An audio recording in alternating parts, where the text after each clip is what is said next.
സങ്കീർത്തനം 95. വരുവിൻ, നാം യഹോവയ്ക്ക് ഘോഷിച്ചുല്ലസിക്കാൻ, നമ്മുടെ രക്ഷയുടെ പാതയ്ക്ക് ആർപ്പിടുക. നാം സോദരത്തോടെ അവന്റെ സന്നിധിയിൽ ചൊല്ലുക, സങ്കീർത്തനങ്ങളോടെ അവനെ ഘോഷിക്കുക. യഹോവ മഹാദൈവമല്ലോ, അവൻ സകല ദേവന്മാർക്കും മീതെ മഹാരാജാവു തന്നെ.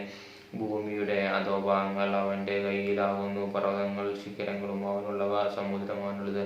അവൻ അതിനെ ഉണ്ടാക്കി, കരയാനും അവന്റെ കൈകൾ മെനഞ്ഞിരിക്കുന്നു. വരുവിൻ, നാം വണങ്ങി നമസ്കരിക്കാൻ, നമ്മെ നിർമ്മിച്ച യഹോവയുടെ മുമ്പിൽ മുട്ടുകുത്തുക. അവൻ നമ്മുടെ ദൈവമാകുന്നു, നാമും അവൻ മേയ്ക്കുന്ന ജനവും അവന്റെ കൈകളുടെ ആടുകളും തന്നെ. ഇന്ന് നിങ്ങൾ അവന്റെ ശബ്ദം കേൾക്കുന്നുവെങ്കിൽ മെരിബയിലെ പോലെയും മരുഭൂമിയിലെ മണനാളിനെ പോലെയും നിങ്ങളുടെ ഹൃദയത്തെ കഠിനമാക്കരുത്. അവിടെ വെച്ച് നിങ്ങളുടെ പിതാക്കന്മാർ എന്നെ പരീക്ഷിച്ചു, എൻ്റെ പ്രവൃത്തി അവർ കണ്ടിട്ടും എന്നെ ശോധന ചെയ്തു. 40 ആണ്ട് എനിക്ക് ആ തലമുറയോട് നീരസമുണ്ടായിരുന്നു.